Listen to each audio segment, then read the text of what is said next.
संतोषी माता की व्रत कथा। कंचनपुर नगर में एक बुढ़िया रहती थी। उस बुढ़ियों के 7 बेटे थे। सभी का विवाह हो चुका था। 6 बड़े बेटे तो काम करते थे, लेकिन 7वां बेटा अभी कोई काम नहीं करता था। सुबह उठकर स्नान से निवृत्त होकर 6 बड़े बेटे रसोई में बैठकर भोजन करते और फिर अपने काम पर चले जाते थे। बुढ़िया उन बेटे को अपने हाथ से खीर, पूरी, हलवा आदि बढ़िया बढ़िया व्यंजन बनाकर खिलाती थी। 7वां बेटा खूब धूप निकलने पर बिस्तर से उठता, फिर स्नान करके भोजन के लिए रसोई में जाता। बुढ़िया दूसरे बेटे का बचा हुआ खाना एक थाल में रखकर उसे दे देती थी। 7वां बेटा उसी भोजन को खुश होकर खा लेता था। भोजन करके वह घर से निकल जाता और अपने दोस्तों के साथ घूमता फिरता। इस तरह मौज मस्ती से उसके दिन व्यतीत हो रहे थे। उसकी पत्नी बार बार उससे कोई काम करने के लिए कहती थी, लेकिन वह हंसकर कहता था, अरे तुम बार बार क्यों काम करने के लिए कहती हो? कितने मजे से दिन गुजर रहे। माँ कितने बढ़िया बढ़िया व्यंजन बनाकर खिलाती है। तब उसकी पत्नी क्रोधित में होकर कहती, माँ तुम्हें बढ़िया बढ़िया व्यंजन बनाकर नहीं खिलाती, बल्कि सबका बचा हुआ जूठा भोजन खिलाती है। यदि तुम्हें मेरी बात पर विश्वास न हो तो किसी दिन छिपकर स्वयं अपनी आंखों से देख लेना। अपनी पत्नी की बात पर उसे यकीन न था, लेकिन एक दिन इस बात की सच्चाई जानने का निर्णय करके वह सिर दर्द का बहाना बनाकर एक चादर ओढ़कर रसोई घर में ही सो गया। थोड़ी देर के बाद उसकी माँ ने अपने बेटे को खीर, पूरी, हलवा आदि बनाकर खिलाए। भोजन के बाद उन्हें लड्डू खाने को दिए। भोजन करके वे अपने काम पर चले गए। उनके जाने के बाद बुढ़िया ने उनकी थाली में बचे भोजन को एक थाली में रखा। बचे हुए लड्डू को टुकड़े को एकत्र करके दोबारा लड्डू बनाए। इसके बाद बुढ़िया ने 7वें बेटे को भोजन करके लिए कहा। उसने सोते हुए चादर के नीचे से सब कुछ देख लिया था। वह उठकर बोला, माँ मुझे भूख नहीं है, मैं परदेश जा रहा हूँ। बुढ़िया ने कहा, कल जाता है तो आज ही चला जा। बुढ़िया के कठोर वचन सुनकर वह तुरंत परदेश जाने की तैयारी करने लगा। चलने से पहले वह अपनी पत्नी के पास गया। उसकी पत्नी गौशाला में गोबर के कांडे पाथ रही थी। उसने जाकर पत्नी से कहा, हम जाबे परदेश को आवेंगे कुछ काल, तुम रहिए संतोष से धर्म अपना पाल। अपने पति के वचन सुनकर कुछ गंभीर स्वर में पत्नी बोली, 2 निशानी अपनी देखा हूँ मैं धीर, सुधी मती हमरी बिसरइयो, रखियो मन गंभीर। अपनी पति के वचन सुनकर वह बोला, मेरे पास निशानी के लिए बस यह एक अंगूठी है, इसे अपने हाथ में रख लो, लेकिन अब तुम भी अपनी कोई निशानी मुझे दे दो, ताकि परदेश में उस निशानी को देखकर तुम्हें याद कर सकूं। अपने पति की बात सुनकर वह बोली, नाथ मेरे पास निशानी के लिए कुछ भी नहीं है। फिर कुछ सोचकर उसने गोबर के हाथ से उसकी पीठ पर छाप लगा दी। 7वां बेटा अपनी पत्नी की उस निशानी को लेकर परदेश के लिए चल पड़ा। कई दिनों की लंबी यात्रा करके वह एक सुंदर विशाल नगर में पहुंचा। वहां उसने कई दुकानदारों से नौकरी देने के लिए प्रार्थना की, लेकिन सबने उसे परदेशी जानकर उसकी प्रार्थना ठुकरा दी। निराश होकर अंत में वह एक सेठ की दुकान पर पहुंचा। उसने सेठ से भी नौकरी देने की प्रार्थना की। सेठ को एक नौकर की जरूरत थी। उस सेठ ने उसे तुरंत नौकरी पर रख लिया। उस दिन उसकी बहुत बिक्री हुई और वह उस लड़के से बहुत खुश हुआ। कुछ ही दिनों में उसने सेठ का सारा काम संभाल लिया। उसके व्यवसाय में आने वाले ग्राहक बहुत प्रसन्न थे। सेठ का व्यवसाय तेजी से चलने लगा। उसकी मेहनत और ईमानदारी देखकर उसे अपना हिस्सेदार बना लिया। कुछ ही महीनों में उस लड़के ने बहुत सा धन कमा लिया। संयोगवश कुछ समय बाद सेठ को उस नगर को छोड़कर दूर किसी नगर में जाना पड़ा। अतः सेठ अपना हिस्सा लेकर दुकान उस लड़के को देकर चला गया। अब सारे व्यवसाय का मालिक वह लड़का बन गया। उधर बुढ़िया उस लड़के की पत्नी को बहुत दुख देने शुरू कर दी थी। वह हर समय बहू को जली कटी बातें सुनाती रहती थी। वह बेचारी हर समय काम पर लगी रहती थी, लेकिन फिर भी उसकी जेठानी उससे कुछ न कुछ बुरा भला कहती रहती थी। सुबह होते ही बुढ़िया उस लड़के की पत्नी को जंगल में लकड़ियां लाने के लिए भेज देती थी। उसे आटे से निकले चोकर की रोटी खाने को देती थी और नारियल की कटोरी में पानी पीने के लिए देती थी। वह बेचारी चोकर की रोटियां खाकर भी किसी से कुछ नहीं कहती थी, बस इसे अपना भाग्य का लेखा सोचकर चुप रह जाती थी। एक दिन वह जंगल से लकड़ियां काटकर लौट रही थी। उस रास्ते पर संतोषी माता का मंदिर था।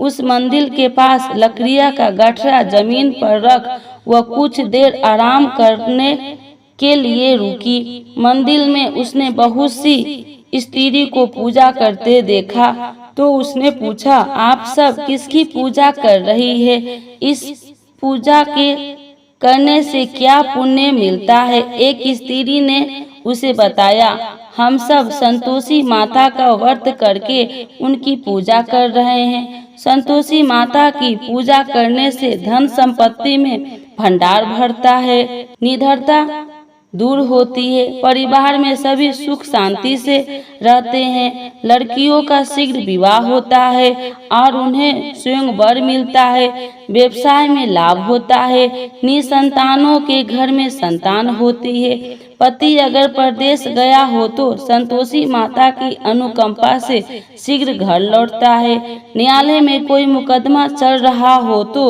उसमें जीत होती है, धन संपत्ति में बढ़ोतरी होती है, पारिवारिक कलेश नष्ट होती है, व्रत करने वाले स्त्री पुरुष को संतोष मिलता है, सभी मनोकामनाएं पूर्ण होती है। स्त्री से संतोषी माता के व्रत के बारे में इतना सुनकर उसने व्रत करने की विधि भी पूछी।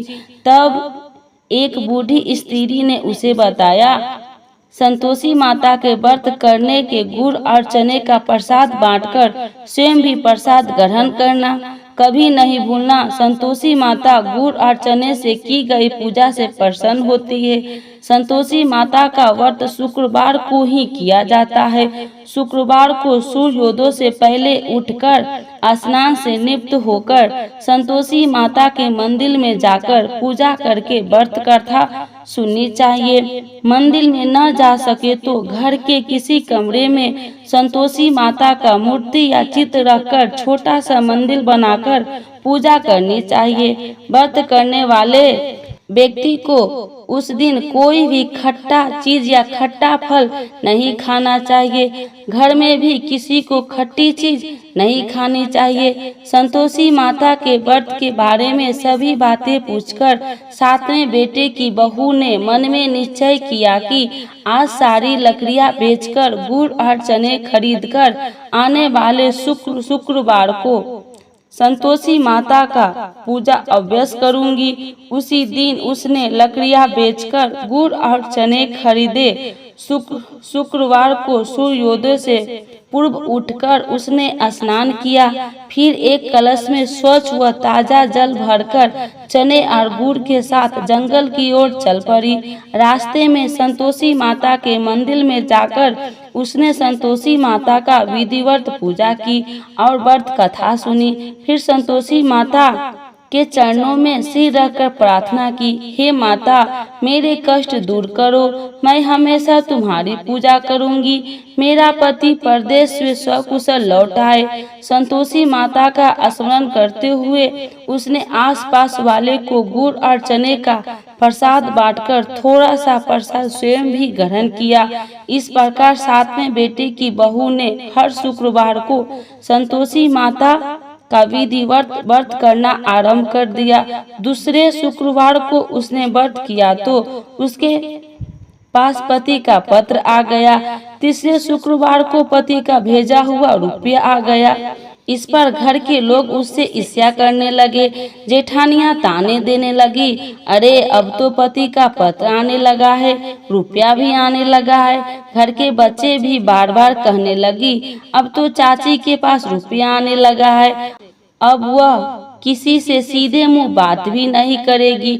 वह बेचारी सबके ताने सुनकर चुप रह जाती थी। वह हर शुक्रवार को संतोषी माता के मंदिर में व्रत करने और कथा सुनने के बाद उनके चरणों में सिर रखकर प्रार्थना करती थी, हे माता, मैंने आपसे धन नहीं मांगा था, मैंने तो अपने पति के स्वकुशल लौटने की प्रार्थना की थी। एक दिन उसकी प्रार्थना सुनकर संतोषी माता ने प्रसन्न होकर कहा, जा बेटी, तेरी मनोकामना पूरी होगी, तेरा पति शीघ्र घर लौटेगा। वह बेचारी संतोषी माता के वचन सुनकर खुशी खुशी घर लौटी। उधर सातवां बेटे दुकानदार इतना व्यस्त हो चुका था कि उसे पत्नी और घर की कोई स्मरण नहीं था। दुकान के काम से उसे फुर्सत ही नहीं मिलती थी। संतोषी माता उस बेटे को इतनी व्यवस्था देखकर बहुत परेशान हुई। तब बहुत सोचकर संतोषी माता ने उस बेटे को स्वप्न में दर्शन देकर कहा, धानी साहूकार सो रहा है या जाग रहा है? वह बोला, हे माता, मैं जाग नहीं रहा हूँ और सो भी नहीं रहा हूँ, आप मेरे लिए आज्ञा करें। संतोषी माता ने कहा, तूने परदेश में आकर इतना धन कमाया, पर क्या तुझे अपनी पत्नी का कुछ भी स्मरण नहीं है? उसने कहा, हे माता, मुझे अपने पत्नी का तो स्मरण है, लेकिन इस दुकान से कहीं जाने का मुझे अवकाश नहीं मिलता। अब देखो ना, सारा रुपया व्यवसाय में लगा हुआ है। जब तक सारा रुपया वापस नहीं आ जाता, मैं अपने घर कैसे जा सकता हूँ?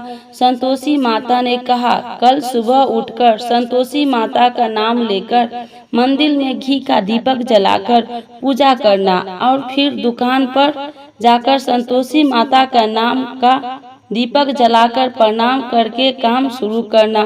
शाम होते होते उधार दिया धन लौट आएगा।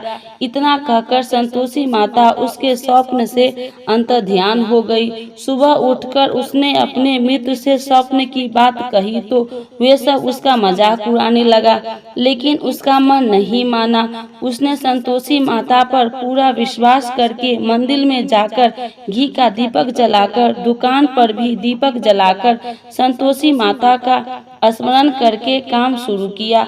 उस दिन संतोषी माता का अनुकंपा से सचमुच चमत्कार हो गया। उधार सामान ले गए लोग जल्दी जल्दी रुपया लौटाने आने लगे। देखते ही देखते रुपये का ढेर हो गया। शाम तक सारा धन लौट आया। दुकान का सारा सामान हाथों हाथ बिक गया। अब संतोषी माता को नमस्कार करके वो अपने घर लौटने की तैयारी करने लगा। उधर सातवें बेटे की पत्नी प्रतिदिन की तरह जंगल से लकड़ियां काटकर घर की ओर लौट रही थी। लकड़ियां का बोझ अधिक होने के कारण उसने मंदिर के पास गठरा उतारकर संतोषी माता के चबूतरे पर बैठकर थोड़ा सा विश्राम किया। तभी उसे दूर से धूल उड़ती दिखाई दी। उसने संतोषी माता से पूछा, हे माता, आज यह धूल कैसी उड़ रही है? माँ ने प्रसन्न होते हुए कहा, आज तुझे तेरी पूजा का फल मिलेगा। तेरा पति परदेश से लौट रहा है, यह धूल उसके लौटने से उड़ रही है। अब तू इन लकड़ियों के 3 हिस्से कर, एक हिस्से नदी के किनारे रख, दूसरा हिस्सा मंदिर में रख और तीसरे हिस्से को सिर पर रखकर घर ले जा। तेरा पति लकड़ियां देखकर रुकेगा, लकड़ियां जलाकर भोजन बनाकर खाएगा और फिर घर जाएगा। तू घर पहुंचकर लकड़ियां का गठरा आंगन में डालकर कहना, सासू जी लकड़िया का गठरा ले आई हूँ, चोकर की रोटियां और नारियल की कटोरी में पानी दे दो। फिर पूछना, आज घर में कौन मेहमान आया है। संतोषी माता की बात सुनकर वह खुश होती हुई घर की ओर चल पड़ी। कुछ देर बाद उसका पति वहां पहुंचा और लकड़ियां का ढेर देखकर उसने भोजन बनाकर खाया। फिर कुछ देर विश्राम करके वह घर पहुंचा। उधर बहू ने लकड़ियां का गठरा जमीन पर डालते हुए जोर से आवाज लगाई, सासू जी लकड़ियां ले लो, चोकर की रोटियां दे दो, नारियल की कटोरी में पानी दे दो, आज घर में कौन मेहमान आया है। यह सुनकर उसकी बुढ़िया सास बोली, बहू ऐसा क्यों कहती हो, तेरा पति ही तो परदेश से आया है। नहा धोकर मीठी खीर खा, नए कपड़े पहनकर पति के पास बैठ। उसके पति ने कमरे की खिड़की से सब कुछ देखा और सुना। उसने कमरे से बाहर आकर भिखारी की तरह खड़ी अपनी पत्नी को देखकर कहा, माँ यह औरत कौन है। माँ ने कहा, बेटे यह तेरी बहू है, जब से तू परदेश गया है तभी से इसने ऐसा हाल बना रखा है और सारा दिन गांव में ऐसे ही जानवरों की तरह घूमती फिरती है और घर का कोई काम नहीं करती है और नारियल की कटोरी में पानी मांग रही है। सातवां बेटा गंभीर होकर बोला, माँ मैंने इसकी सारी बातें स्वयं अपनी कानों से सुनी है, मुझे बराबर वाले दूसरे घर की ताली दे दो, मैं उसी घर में रहूंगा।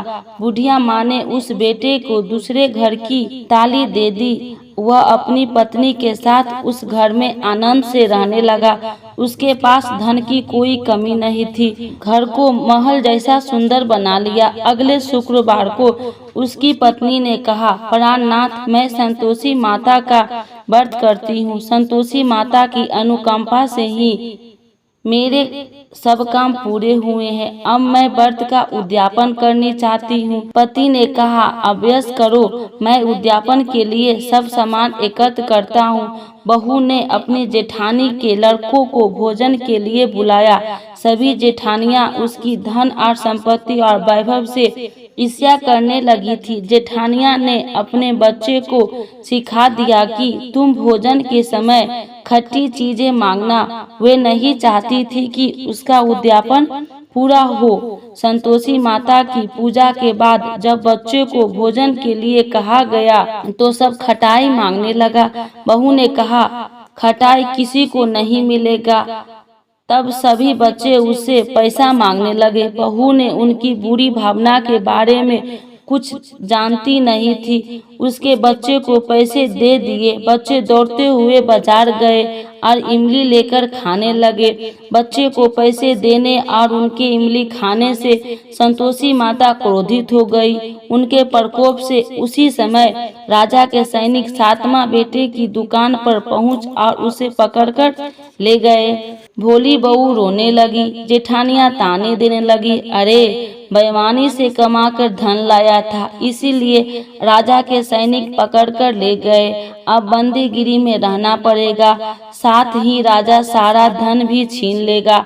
सातवें बेटे की बहू रोती हुई संतोषी माता के मंदिर गई और उनके चरणों में सिर रखकर प्रार्थना करने लगी, हे संतोषी माता, मुझसे कौन सी भूल हुई, आपने किस अपराध की इतनी बड़ी सजा दी है। संतोषी माता ने तुरंत प्रकट होकर कहा, बेटी तूने उद्यापन में बच्चे को पैसे देकर बहुत बड़ी भूल की है। उन पैसों से बच्चों ने खटाई खाकर तेरे व्रत को नष्ट किया है।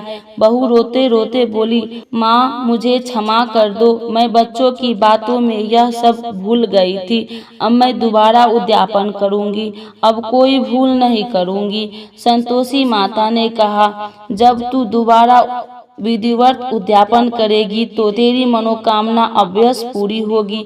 मंदिर से घर लौटते हुए रास्ते में उसे उसका पति वापस आता हुआ मिल गया। बहू ने पूछा, राजा के सैनिक आपको क्यों पकड़ कर ले गए थे। वह हंसते हुए बोला, मैंने इतना कमाया था, उसका कर टैक्स नहीं दिया था, इसीलिए राजा ने मुझे बुलाया था।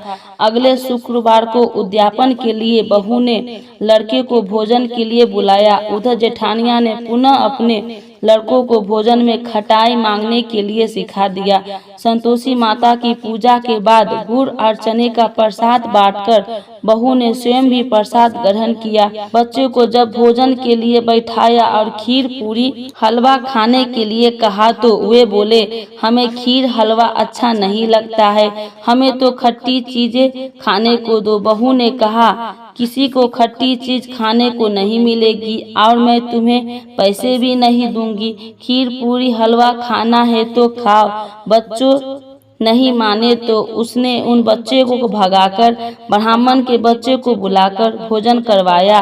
दक्षिणा में उन बच्चे को मीठे फल खाने के दिए। उसके उद्यापन से संतोषी माता बहुत प्रसन्न हुई। उनकी अनुकंपा से बहुत शीघ्र ही गर्भवती हुई। 10वें महीने उसने एक सुंदर पुत्र को जन्म दिया। बहू प्रतिदिन उस बेटे को लेकर संतोषी माता के मंदिर में जाने लगी। कुछ ही दिनों के बाद संतोषी माता ने सोचा, मैंने इसे जीवन के सभी सुख दिए हैं, अब इसकी परीक्षा लेकर देखती हूँ। यह सोचकर संतोषी माता एक बुढ़िया का रूप धारण किया और लाठी टेकती हुई बहू के घर पहुंची।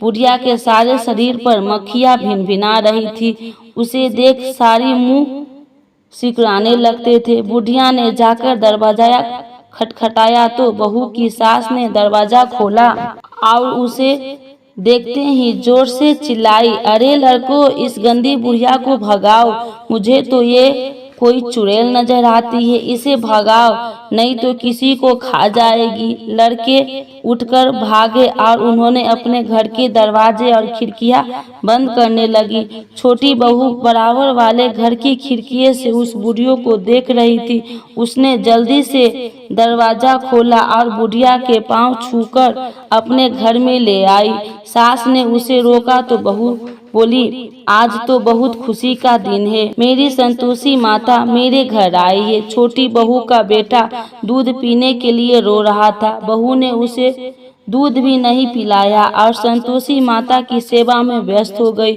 बुढ़िया के सास क्रोध में बहू को बुरा भला कहने लगी।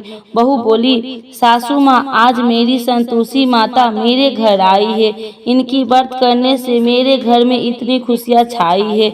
इतना सुनते ही उस बुढ़िया के पास दौड़ते हुए आए और उनके पांव छूकर क्षमा मांगते हुए बोले, माँ, हमें क्षमा कर दो, हमने आपको पहचानने में बहुत भूल की, हमें आपके व्रत की विधि नहीं जानते हैं। हे माता, अब हम भी आपका व्रत किया करेंगे। उन लोगों की प्रार्थना सुनकर बुढ़िया का रूप धारण किए संतोषी माता प्रसन्न हुई और उन्होंने संतोषी माता के व्रत की विधि भी बताई। बुढ़िया से व्रत की विधि जानकर संतोषी माता के व्रत करने से उनकी सभी मनोकामनाएं भी पूरी हुई। उनके घर में धन की वर्षा होने लगी।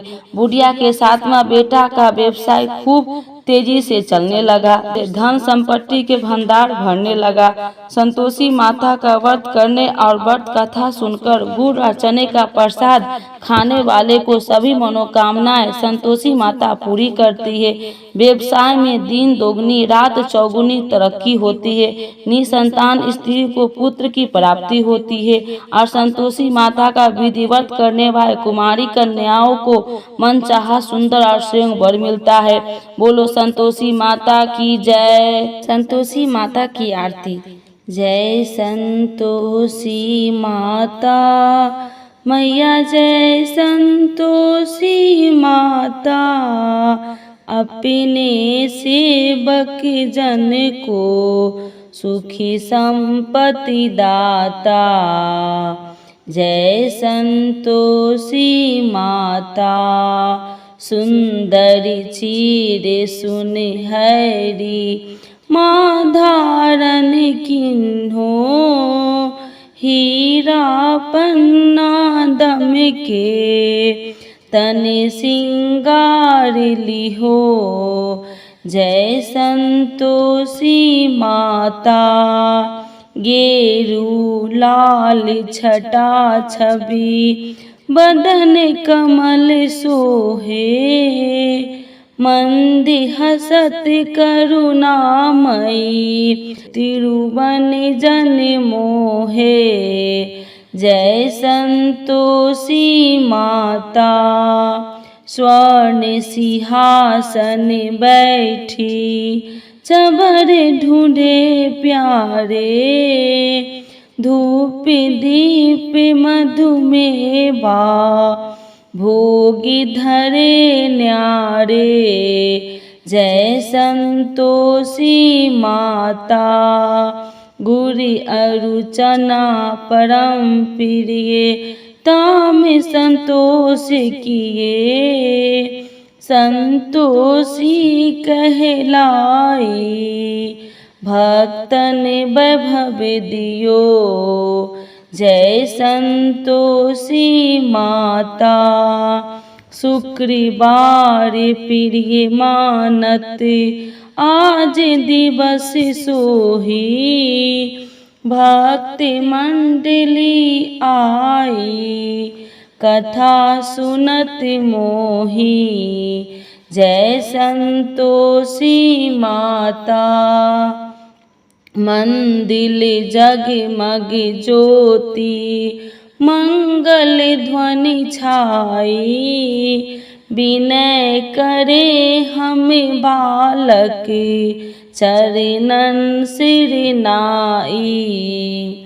जय संतोषी माता, भक्ति भाव में पूजा अंगीकृत कीजे। जो मन बसे हमारे, इच्छा फल दीजे। जय संतोषी माता, दुखी दरिद्र रोगी संकट मुक्त किए। बहुधन ध्याय भरे घर, सुखी सौभाग्य दिए। जय संतोषी माता, ध्यान धरो जन तेरो, मन वांछित फल पायो। पूजा कथा श्रवण कर, आनंद घर लायो। जय संतोषी माता, शरण गहे की लज्जा, रखियो जगदम्बे। संकट तू ही निवारे, दयामयी माँ अम्बे। जय संतोषी माता, संतोषी माता की आरती जो कोई नर गावे। रिद्धि सिद्धि सुखी संपत्ति, जी भर के पावे। जय संतोषी माता, जय संतोषी माता। जय जय संतोषी माता, अपने सेवक जन को सुखी संपत्ति दाता। जय संतोषी माता, मैया जय संतोषी माता। संतोषी माता की जय।